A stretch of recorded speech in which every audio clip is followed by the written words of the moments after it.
Study history में आपका स्वागत है। आज हम प्राचीन भारत के इतिहास से एक टॉपिक प्राचीन भारत में चित्रकला के बारे में पढ़ेंगे। तो चलिए शुरू करते हैं। भारत में चित्रकला का इतिहास बहुत प्राचीन रहा है। प्री हिस्टोरिक एज यानी प्रागैतिहासिक काल से हमें इसके उदाहरण देखने को मिलते हैं। प्रागैतिहासिक काल में मनुष्य गुफाओं में रहता था, तब उसने गुफाओं की चट्टानों और दीवारों पर चित्रकारी की। इसे रॉक पेंटिंग यानी शेल चित्रकला तथा भित्ति चित्र कहा जाता है। समय के साथ साथ जैसे जैसे सभ्यता का विकास हुआ तो चित्रकारी की कला का प्रयोग बर्तनों, कपड़ों, सिक्कों, भवनों, कागज आदि पर होने लगा। भारतीय चित्रकला की भी विभिन्न शैलियों का विकास हुआ और ये शिखर तक पहुंची। अब हम देखते हैं प्रागैतिहासिक कालीन चित्रकला के बारे में। सबसे पहले हम प्री हिस्टोरिक एज यानी प्रागैतिहासिक काल का अर्थ समझ लेते हैं।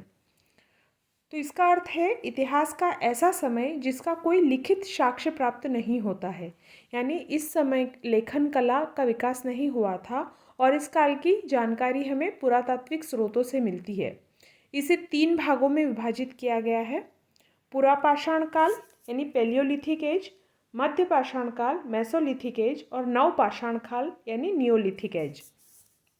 तो इसका ये जो समय है जो इसके सामने लिखा है वो आपको अलग अलग पुस्तकों में अलग अलग मिल सकता है, क्योंकि इसके बारे में इतिहासकारों की भी एक राय नहीं है। भारत में कई स्थानों पर हमें प्रागैतिहासिक कालीन चित्रकला के नमूने मिले हैं। प्रागैतिहासिक चित्रों की खोज भारत में सबसे पहले 1880 ईस्वी में आर्किबाल्ड कार्लेली और जॉन कॉकबर्न ने उत्तर प्रदेश के मिर्ज़ापुर में कैमूर की पहाड़ियों में की थी। तो भारत में सबसे पहला जो उदाहरण हमें प्रागैतिहासिक कालीन चित्रकला का खोजा गया था वो उत्तर प्रदेश के मिर्ज़ापुर में मिला था, और वो किसने खोज की थी? आर्किबाल्ड कार्लेली और जॉन कॉकबर्न ने। इसमें एशियाटिक सोसाइटी ने भी भारत में प्रागैतिहासिक कालीन चित्रकला को सामने लाने के क्षेत्र में योगदान दिया था। तो अगर हम भारत में जो प्रागैतिहासिक कालीन प्री हिस्टोरिक एज के दौरान रॉक पेंटिंग के उदाहरण हैं उनको देखें तो उसमें भीमबेटका सबसे महत्वपूर्ण है। भीमबेटका मध्य प्रदेश में स्थित है। ये मध्य प्रदेश में भोपाल के पास रायसेन जिले में विंध्याचल की पहाड़ियों में स्थित है। तो यहाँ भीमबेटका की गुफाओं में प्रागैतिहासिक कालीन शैल चित्रकला के नमूने मिले हैं। यह पुरापाषाण कालीन गुफा आवास था। पहले मनुष्य गुफाओं में रहता था, उसे घर बनाना तो उसने नवपाषाण काल में आके सीखा। तो ये इन गुफाओं में रहता था, भीमबेटका की गुफाओं में। यहाँ पर 700 शैलाश्रय मिले हैं, जिसमें से 400 शैलाश्रय चित्रों से सुसज्जित है। तो वो जहाँ रहता था उन्हीं दीवारों पर, चट्टानों पर उसने चित्र बनाए। भीमबेटका की खोज डॉक्टर विष्णु श्रीधर वाकणकर ने सन 1957-58 में की थी और इसे यूनेस्को ने विश्व धरोहर स्थल घोषित किया है। तो ये आपको याद रखना है कि भीमबेटका की खोज डॉक्टर विष्णु श्रीधर वाकणकर जी द्वारा की गई थी और इसे यूनेस्को ने विश्व धरोहर स्थल घोषित किया है। तो अब हम देखते हैं भीमबेटका से प्राप्त चित्रों की विशेषताएं। यहाँ पर जो चित्र मिले हैं उनकी असंख्य परतें हैं, यानी इस यहाँ के जो चित्र हैं उनका निर्माण अलग अलग समय के दौरान, अलग अलग काल के दौरान किया गया। यहाँ पर पुरापाषाण काल, मध्य पाषाण काल, नवपाषाण काल से लेकर मध्य युग तक के चित्र मिलते हैं, यानी 1,00,000 ईसा पूर्व से लेकर 1000 ईस्वी तक के चित्र यहाँ पर देखने को मिलते हैं।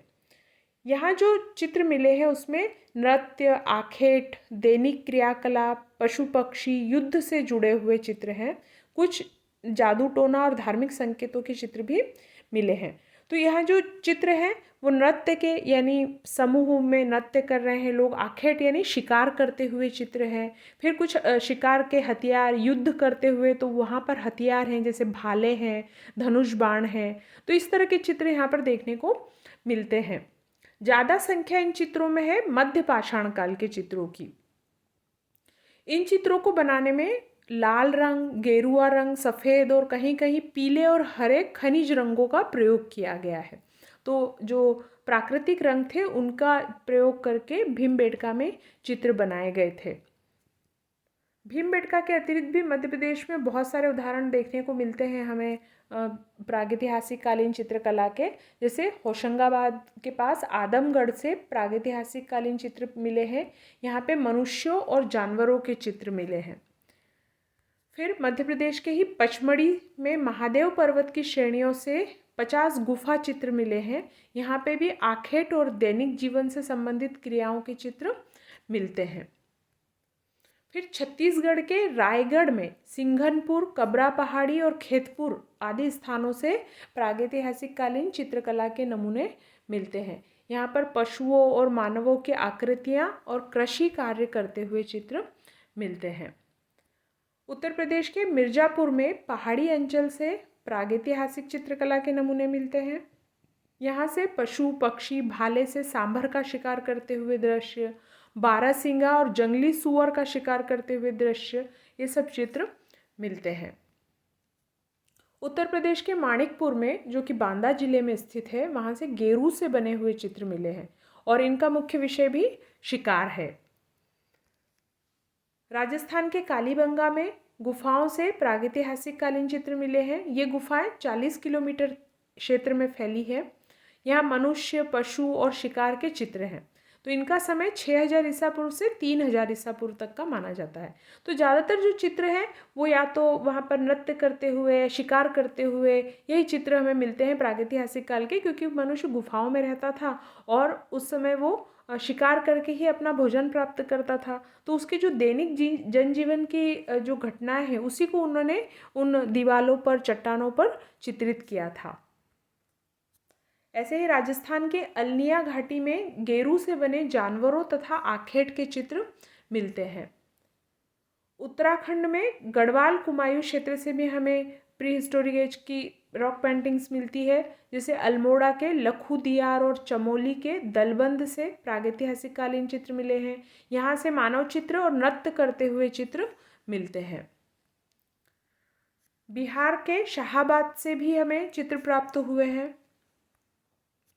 दक्षिण भारत में भी हमें बहुत से प्रागैतिहासिक कालीन चित्र के उदाहरण मिले हैं, जैसे कर्नाटक के बेल्लारी में आखेट संबंधी चित्र मिले हैं। केरल के एडक्कल से भी चित्र मिले हैं। चेन्नई के पास स्थित बिल्लासरंगम नामक स्थान से जादू टोना से संबंधित चित्र मिले हैं। आंध्र प्रदेश के गुंटूर जिले से चूना पत्थर संरचनाओं पर प्रागैतिहासिक कालीन चित्र मिले हैं।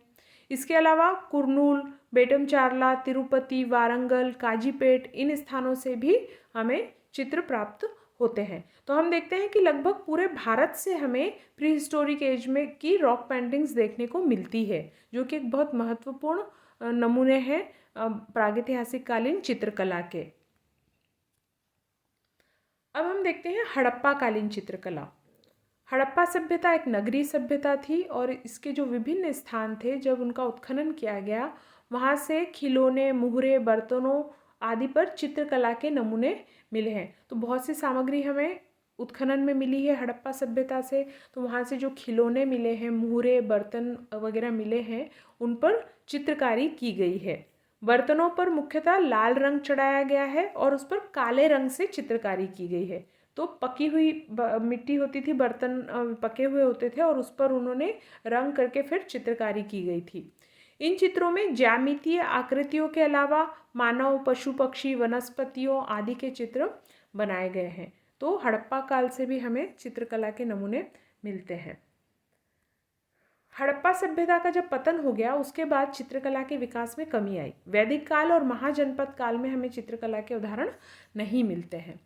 उसके बाद हमें जोगीमारा और सीताबेन की जो गुफाएं जो छत्तीसगढ़ में स्थित है, वहाँ से चित्रकला के नमूने प्राप्त होते हैं। छत्तीसगढ़ के सरगुजा जिले में रामगढ़ पहाड़ियों में स्थित जोगीमारा और सीताबेन की गुफाओं से चित्र मिले हैं। इनमें की गई चित्रकारी अजंता और बाघ की गुफाओं से पहले की है। तो जो वैदिक काल और महाजनपद काल था, उस दौरान तो हमें चित्रकला के नमूने नहीं मिलते हैं, लेकिन उसके बाद में हमें छत्तीसगढ़ से नमूने मिले हैं। इनका समय 500 ईसा पूर्व से 200 ईसा पूर्व का माना जाता है। इन चित्रों को बनाने में लाल, काले और सफ़ेद रंगों का प्रयोग किया गया है। इसमें मनुष्य, पशु, पक्षी, बगीचे और नृत्य का चित्रांकन किया गया है। इन गुफाओं से मिले चित्र भारतीय चित्रकला की निरंतरता के प्रतीक हैं। अब हम देखते हैं अजंता एलोरा, बाघ और बादामी की गुफाओं में मिले चित्र। तो 200 ईसा पूर्व से लेकर 700 ईसा पूर्व तक का जो समय था उसमें भारत में चित्रकला का बहुत विकास हुआ, और उसमें हमें खास तौर पर जो अजंता, बाघ, बादामी, एलोरा की गुफाओं में भारतीय चित्रकला के बहुत से उदाहरण देखने को मिलते हैं। अब हम इन्हें एक एक करके देखते हैं। सबसे पहले हम देखते हैं अजंता की चित्रकला। महाराष्ट्र के औरंगाबाद जिले में सह्याद्री की पहाड़ियों में स्थित अजंता में निर्मित कुल 29 गुफाओं में 6 ही शेष है। तो अजंता में कुल 29 गुफाओं का निर्माण किया गया था, लेकिन वो नष्ट हो गई है। उनमें से 6 गुफाएं ही बची है। ये गुफाएं आग्नेय चट्टानों को काटकर बनाई गई थी, और ये रॉक कट वास्तुकला का उदाहरण है। जो रॉक कट वास्तुकला यानी जो प्राकृतिक संरचनाएं होती थी, जो चट्टान होती थी, उनको काट कर गुफाएं बनाते थे। जैसे अजंता में बौद्ध धर्म से संबंधित ये गुफा है, तो वहाँ बौद्ध भिक्षु प्रार्थना के लिए, अपने निवास के लिए उन गुफाओं का निर्माण करते थे, और उन्हीं गुफाओं के अंदर फिर उन्होंने चित्रकारी भी की। तो ये इसे कहा जाता है रॉक कट वास्तुकला।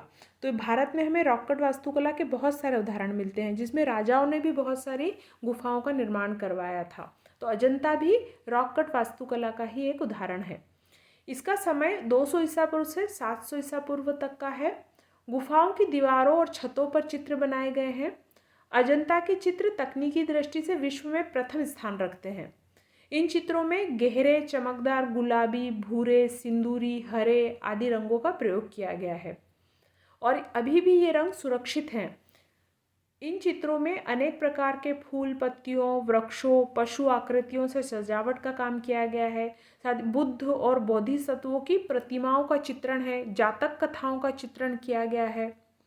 तो यहाँ की जो गुफाएं हैं उनमें अलग अलग चित्र बने हुए हैं। जैसे गुफा संख्या 9 और 10 में पाए गए चित्र सबसे पुराने हैं, यानी अलग अलग काल में इनका निर्माण हुआ। जैसे 200 ईस्वी से 700 ईस्वी तक का समय था, तो किसी गुफा में अलग समय में चित्र का निर्माण हुआ, दूसरी गुफा में दूसरे समय पर हुआ। तो 9 और 10 नंबर की जो गुफा संख्या है उसमें वो सबसे पुराने हैं, और इसमें जो चित्र मिलते हैं उनकी समानता मिलती है सातवाहनों के समय की जो अमरावती मूर्तिकला की शैली थी, उससे हमें इनकी समानता देखने को मिलती है। यानी 9 और 10 नंबर की गुफा में जो चित्र हैं वो किससे मिलते हैं? सातवाहनों के समय एक मूर्तिकला शैली का विकास हुआ था, अमरावती शैली। तो उसमें जो चित्र मूर्तियाँ बनाई गई हैं उन्हीं से मिलते हैं ये चित्र, उनमें समानता दिखाई देती है। गुफा संख्या 16 और 17 गुप्तकालीन है। इसका निर्माण गुप्त काल के दौरान हुआ था। इसके चित्र 5वीं सदी के दौरान बने हैं। इसमें आंध्र और वाकाटक शासकों का भी चित्रांकन है। गुफा संख्या 16 में एक चित्र है मरणासन्न राजकुमारी का, जो कि बहुत प्रसिद्ध चित्र है और उसकी बहुत प्रशंसा की गई है। गुफा संख्या 17 के चित्र को चित्रशाला कहा गया है। तो ये जो चित्र है चित्रशाला, इसमें महात्मा बुद्ध के जन्म, उनके जीवन, महाभिनिष्क्रमण और महापरिनिर्वाण की घटनाओं के चित्र उकेरे गए हैं। यानी कि उनके जन्म से संबंधित, उनके जीवन से संबंधित, महाभिनिष्क्रमण यानी जब उन्होंने अपना घर छोड़ा था वो घटना, और महापरिनिर्वाण यानी जब उनकी मृत्यु हुई थी, उन सब घटनाओं के चित्र इस चित्रशाला में उकेरे गए हैं। गुफा संख्या 17 के उत्कीर्ण सभी चित्रों में माता और शिशु का चित्र सर्वोत्कृष्ट है। तो इसमें एक चित्र माता और शिशु का भी मिलता है, वो सर्वोत्कृष्ट माना जाता है। गुफा संख्या 1 और 2 के चित्र गुप्तोत्तर काल में 628 ईस्वी के लगभग बने हैं, यानी गुप्त काल के बाद के चित्र हैं। गुफा नंबर 1 और 2 में ये चित्र सबसे बाद में बने हैं, और इन चित्रों में अलंकरण की अधिकता है। आभूषण के साथ जातक कथाओं को चित्रित किया गया है। गुफा संख्या 1 में पद्मपाणि अवलोकितेश्वर, चालुक्य राजा पुलकेशिन द्वितीय और ईरान के ससानी साम्राज्य के बादशाह खुसरो द्वितीय के साथ दूतों के आदान प्रदान का भी चित्र मिलता है।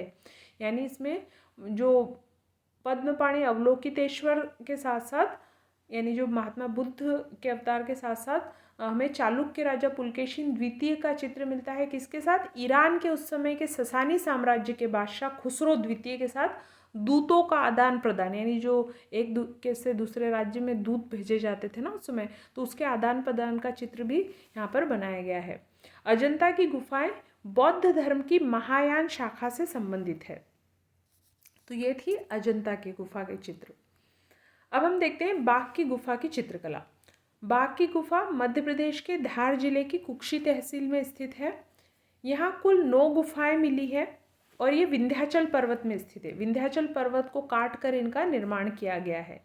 गुफा संख्या 7, 8 और 9 ध्वस्त हो चुकी है और गुफा संख्या 4 और 5 के बरामदे में आकर्षक चित्र बने हुए मिले। तो यहाँ पर जो 9 गुफाएं हैं उनमें से जो गुफा संख्या 4 और 5 है उसमें चित्र बने हुए प्राप्त हुए हैं। ये गुफाएं अजंता के समकालीन है और इसकी खोज 1818 ईस्वी में डेंजरफील्ड ने की थी। बौद्ध धर्म से संबंधित तो चित्र यहाँ पर मिलते हैं, महात्मा बुद्ध के उपदेश देते हुए चित्र है यहाँ पर।